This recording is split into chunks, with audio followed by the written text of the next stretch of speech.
So I wanted to talk about the Pareto principle today, which you may have learned it in school, and it's you can be applied to pretty much everything. Like there's an example of mathematics or how 80% of or 20% of something is representative of 80% of something else, right? So some of these examples, if you think of just like a work situation, you might be in a meeting with 10 people.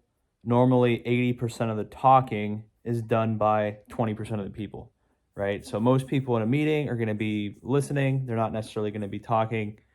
And maybe the manager or the person who's leading the meeting is going to do basically all the talking. So you're just there to listen. Another one in a work type setting is, if you're in like a sales type company, uh, and this is certainly true, 80% of your sales, like as an organization, typically come from 20% of the salespeople. Like the top performing people are doing the vast majority of the sales, and everyone else is kind of a bottom feeder, or there's a lot of turnover at the bottom with people who are way less productive and not really doing much. But the guys at the top are producing the vast majority of the results. So that's how you get like the 80/20 in theory. Also, similarly, 80% of your profits or 80% of your sales come from 20% of your customers, right? So uh, you have some people that buy stuff sporadically or they don't buy it that often, but you have some people who every week they're going to get their nails done, or every week they're buying a certain product or good, right? And so 20% of the people are accounting for 80% of your sales. So you don't want to get rid of those good customers because obviously they like the product or they like the service, and they are representing a big portion of your revenue. And you'll see that, if you go anywhere, you'll see a lot of the same people there every day. Whether it used to be like at the mall. I used to work at a mall when I was like 16, 17, 18 years old. You'd see a lot of the same people every day.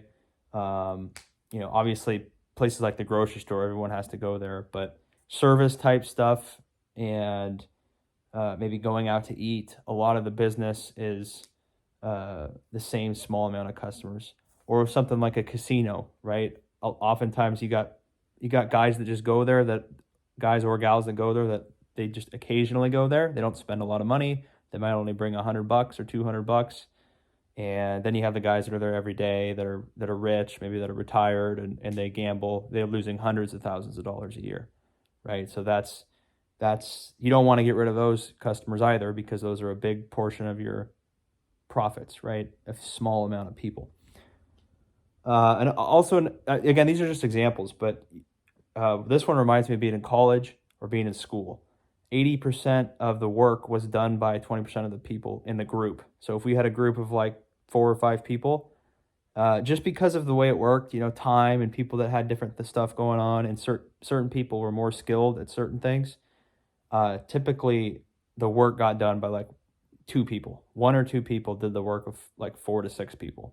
And some people got away with doing nothing, right? Because some people wanted to wait till the last minute. Some people were more wanting to get it done quickly and then off their plate. And so usually what you see is like 1 or 2 people will take over, and they'll just do the majority of the project, and a couple people will do nothing. So that applies there. Um, Income's a big one, or taxes in general, right? 20% or 80% of the population basically makes like no money, because 20% of the population basically controls all the money. And even like the top 1%, uh, I think makes like close to, they control like almost half of all the assets or all the money in the world, right? Through houses, investments, other assets. You can think about all the people that have basically nothing. They work paycheck to paycheck. Maybe they don't even have a job. So 80% of the population only controls about 20% of the money, whereas 20% of the population controls the vast majority of the wealth in probably not just America, but everywhere as well. Um, Time is another one. So you think in a professional setting, 20% of your time is really value added. It's stuff that you're doing that adds value to the company, that generates sales, that, you know, is value added. 80% of your time is probably not. You're answering emails, you're maybe commuting, you're talking with coworkers, you're celebrating something, you know, you're having a team meeting that isn't necessarily value added. Um, you're maybe doing like service related work. It's not really generating money, but it's just you have to do it. And that oftentimes can eat up the majority of your time. So I know people are trying to maximize the value added time, but it's tough to do because there's a lot of stuff that has to be done or that just is part of your job maybe or of your day that isn't necessarily value added. So that I thought that was an interesting one as well. Dating. Dating's another interesting dynamic where this takes place. I think, you know, you see it all over the place, but 20 women, and it might be true for men too, but women, I think, are most of them are interested in kind of the top 20% of guys, right? They want to feel like they're getting a good match, like someone that's, you know, above them, not just on par with them. And so, you know, 80% of women are going after the top 20% of guys, right? So there's not enough room there. I don't know if it's true for men. I think men will certainly kind of, I don't know if they have such crazy standards as women do in terms of having all these things like prerequisites before we even consider talking. But it could be true. I don't know if 20% of guys. It's kind of more like 80% of guys are going after you know, pretty much all the women. But I think it's certainly more true for women. You know, they're a little bit more selective. They want to feel like they're getting a good catch. They're the ones that have to deal with potentially being pregnant, so they want to make sure they have a good provider. So there's a large pool of women who I think would probably only select a certain person, like a certain guy, right? So if you're one of those guys that's a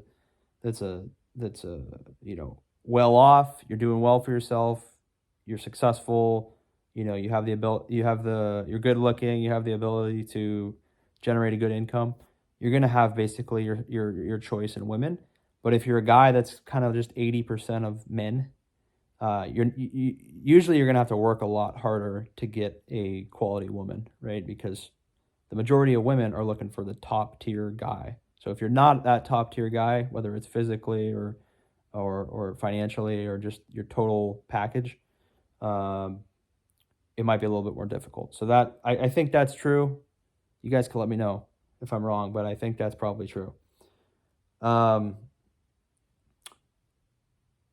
Another interesting one I read was, you know, you think about like your phone or your computer or like your Xbox or the TV, any electronic device. We usually only use like 20% of the stuff on it. 80% of the, you know, I can tell you from experience, my phone, it has a bunch of stuff that I've never used. It's got all these applications that are just thrown on their stock. There's a bunch of things in the settings. There's a bunch of different apps that I've never used them once. Essentially, I just use a few different things, and then I know how to use texting and just the basic functionality of the phone. But a lot of features are overbuilt. It's like most of our customers, 80% of our customers, are not using this feature. They're only using the top, you know, 5 or 6 features, so 20% of the features, and the rest of them we really don't need because no one's really using them. So I thought that was interesting. And then the last one that I read was, and I think this one's true too. Again, it's not a perfect science, but it's just interesting how this rule applies to so many things. 80% of the crimes are committed by 20% of the population, right? So you have a lot of people who have never committed a crime in their whole life. They've never committed a crime. They've never been to jail. They might have never even been pulled over by a police officer. But then you have people who are repeat offenders.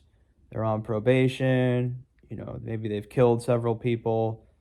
They're just consistently in the system, right? So it kind of just goes back to the customer. Someone in jail is similar to being a customer, right? I mean, it's just a different type of transaction, but you got repeat offenders. So I thought that was also pretty insightful, because you do see that, right? There's people who never have done anything wrong, and then there's people who are like, anytime they're out in the public, they're getting into trouble. They're doing something they probably shouldn't be doing. They're getting in trouble with the law, and so that's kind of my thoughts on the 80-20 rule. There's a ton of examples out there. These are just some of the ones that I saw online while reading an article about it.